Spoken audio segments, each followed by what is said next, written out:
Bismillahirrahmanirrahim. Assalamualaikum warahmatullahi wabarakatuh. Innal hamdalillah nahmaduhu wa nasta'inuhu wa nastaghfiruh wa na'udzu billahi min shururi anfusina wa sayyiati a'malina. May yahdihillahu fala mudilla lahu wa may yudlil fala hadiya lahu. Asyhadu an la ilaha illallah wahdahu la syarika lahu wa asyhadu anna Muhammadan 'abduhu wa rasuluh. Amma ba'd. Ikhwani wa ahibbai, alhamdulillah kembali kita dipertemukan Allah Subhanahu wa taala di masjid yang penuh dengan keberkahan ini. Semoga kajian kita kali ini kembali mendatangkan dan meningkatkan iman serta ketakwaan kita.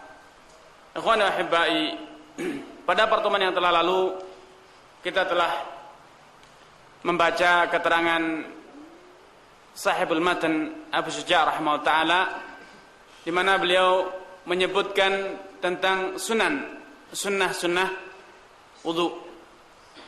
Dan sebagaimana yang telah antum dengar semuanya dan mengetahui semua, bahwa Asy-Syaikh rahimahullah ta'ala tidak menyebutkan semua sunnah wudu. Ada beberapa sunnah wudu yang sengaja atau mungkin terlupakan oleh Syekh untuk disebutkan di kitabnya ini. Karenanya pada kesempatan ini, sebelum kita melanjutkan membaca bab al-istinja wa adab at-takhalli, saya akan menyebutkan beberapa sunnah yang terlewatkan atau dilupakan atau ditinggalkan atau tidak disebutkan oleh Syekh rahimahullah ta'ala. Yang pertama ialah zikir ba'da al-wudu. Antum semua sudah mengetahui bahwa seusai berwudu kita disunahkan untuk membaca zikir atau doa, yaitu mengucapkan syahadatain, asyhadu an la ilaha illallah wahdahu la syarikalah wa asyhadu anna Muhammadan 'abduhu wa rasuluh.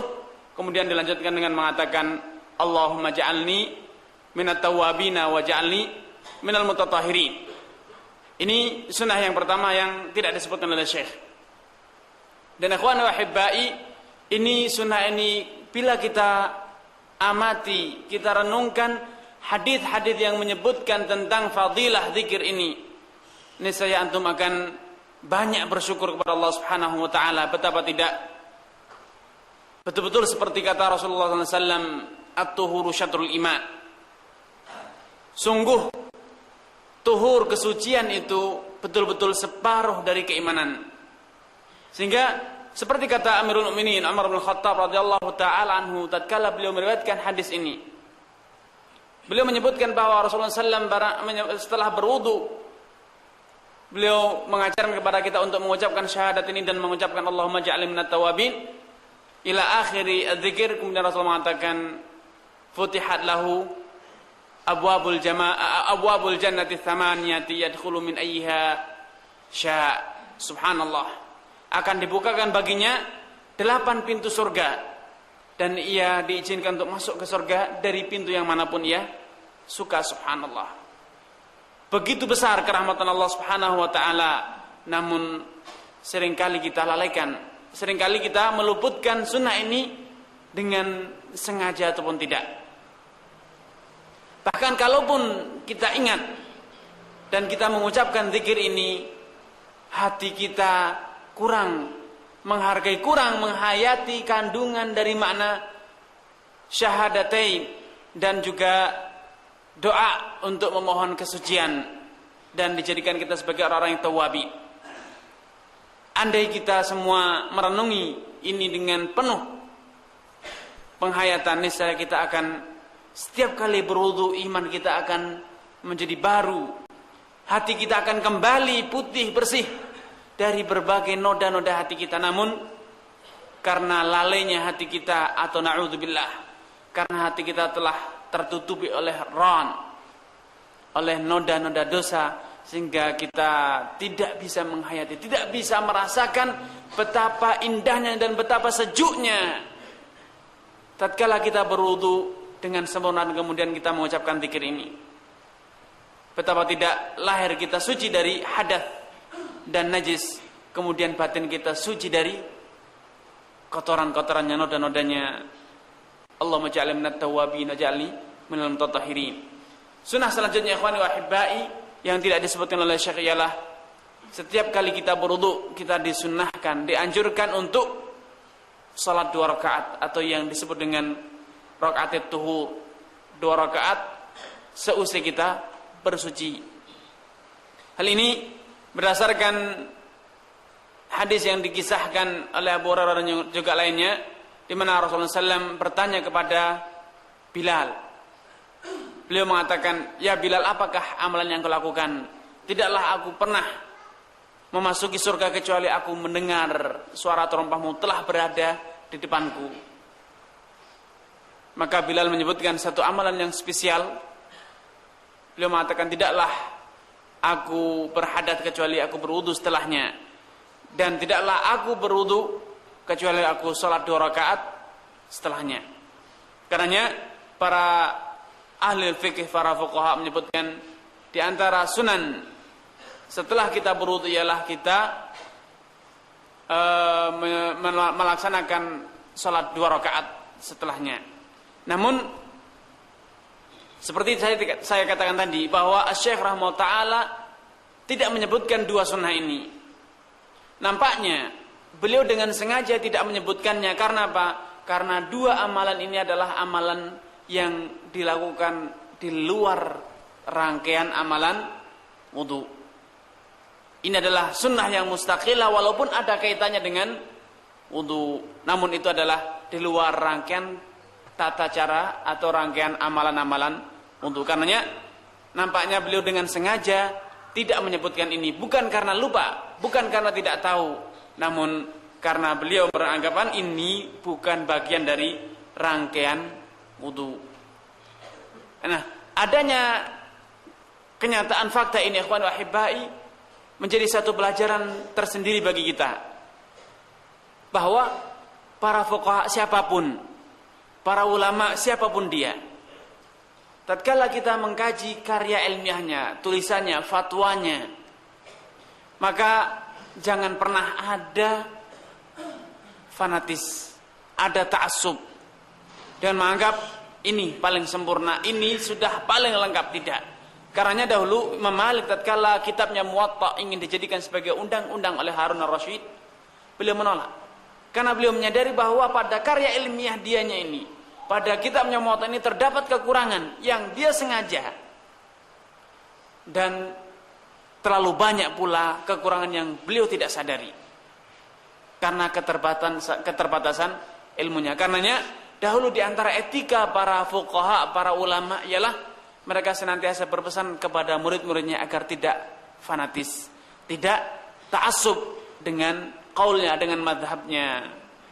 Ini perlu ditekankan oleh setiap da'i, setiap talibul ilm, setiap mudarris dan yang lainnya, agar tidak tumbuh benih-benih fanatis, ta'assub madhabi atau ta'assub golongan pada pengikutnya. Ikhwan wa ahibbai, baik, kita lanjutkan dengan membaca keterangan Syekh Abu Syuja' rahimahullah taala dalam babul istinja wa adab at-takhalli. Beliau mengatakan faslun wal istinja'u wajibun minal bauli wal gha'id. Beliau mengatakan al istinja' itu hukumnya wajib. Al istinja' itu hukumnya wajib, dan yang wajib kita sucikan ialah al baul dan al gha'id. Tatkala kita buang air kecil dan air besar. Dengan demikian kita tahu hadas itu bukan hanya baul dan ghaid, ada rih. Kita kentut. Namun di sini Syekh hanya mengatakan, menyebutkan istinja itu wajib dari 2 hal saja, yaitu baul dan ghaid. Itu menunjukkan bahwa rih, keluarnya angin dari dubur kita, itu tidak wajib untuk kita istinja. Tidak mengharuskan kita untuk istinja setelah kentut. Dan bahkan bukan hanya sekedar tidak wajib. Jumhur ahli ilmu mengatakan tidak sunnah untuk istinja. Bahkan Al-Imam An-Nawawi rahimahullah taala dengan tegas mengatakan istinja setelah khurujur rih, keluarnya angin dari dubur kentut, itu merupakan bid'atun minal bid'ah. Salah satu bid'ah yang dilakukan oleh orang-orang al-mutanatti'un, orang-orang yang muta'ammiqun, orang-orang yang berusaha memberatkan dirinya sendiri. Orang-orang yang berusaha memberatkan dirinya sendiri. Nah, di sini saya mengatakan wal istinja wajib. Hukum wajib kita tahu, kita pasti sadar bahwa tidaklah ada hukum wajib kecuali ada dalil qauli. Kecuali ada ucapan yang di dalam ucapan tersebut ada perintah. Karena seperti yang kita ketahui dalam kaidah usul fikih bahwasanya al-wujub itu pasti atau syaratnya harus didasari oleh hadits qauli atau dalil qauli dan tidak cukup dengan dalil fi'li. Dalil-dalil yang hanya mengisahkan tentang Nabi berbuat, Nabi melakukan, itu dalam ilmu usul fikih tidak bisa dijadikan landasan untuk menyimpulkan satu hukum wajib. Dengan demikian, tatkala Syekh rahimahullah mengatakan wal istinja wajib, istinja itu hukumnya wajib, pasti ada dalil qauli yang melandasi kesimpulan beliau ini. Dan itu benar. Banyak didapatkan hadis-hadis yang memerintahkan kita untuk al-istinja atau dalil-dalil yang memerintahkan kita untuk taharah, termasuk taharah dari baul dan ghaid. Di antaranya sabda Rasulullah SAW, "Idza dhahaba ahadukum ilal khala'i falyadhhab ma'ahu bi thalathati ahjarin yastatibu bihin." Bila engkau hendak pergi ke ghaid, buang hajat, hendaknya ia membawa falyadhhab ma'ahu bi thalathati ahjar. Hendaknya ia membawa, dan ada kata perintah wal yadhhab. Hendaknya dia membawa. Nah, ini adalah amr dan ini layak dijadikan dalil untuk menyimpulkan hukum wajib istinja. Falyadhhab ma'ahu bi thalathati ahjar, hendaknya dia membawa berbekal 3 batu untuk yastatibu bihin, untuk bersuci dengan ketiga batu yang disebut dengan istijmar. Ini adalah perintah. Namun karena kita ini membahas istinja dalam bab taharah, dalam kitab taharah, muncul pertanyaan. Dan ini pertanyaan ini adalah permasalahan yang diperselisihkan oleh para ulama. Setelah kita tahu hukumnya istinja itu wajib, apakah istinja itu merupakan syarat sahnya wudu atau tidak? Karena ini merupakan muqaddimah dari bab wudu. Dan dari tartib Abi Syuja kita bisa ambil satu kesimpulan. Beliau terlebih dahulu menyebutkan masalah bab wudu. Bukankah demikian sebab? Selesai kita bahas masalah wudu dari arkannya, rukun-rukun wudu dan sunnah-sunnahnya. Baru setelahnya Asy-Syaikh menyebutkan bab al-istinja. Dari situ dapat ditarik satu isyarah, satu petunjuk bahwa Asy-Syaikh rahimahullah ta'ala beranggapan bahwa istinja itu bukan termasuk syarat sahnya wudu. Dengan demikian, orang yang buang hadas, air seni ataupun air besar, sebelum dia istinja dia berwudu, baru setelah berwudu dia istinja, maka itu wudunya sah. Dan itulah mazhab Syafi'i. Demikianlah para ulama Syafi'i menyatakan, ya, istinja bukan syarat sahnya wudu. Sehingga bisa saja seseorang berwudu terlebih dahulu, baru setelahnya dia istinja.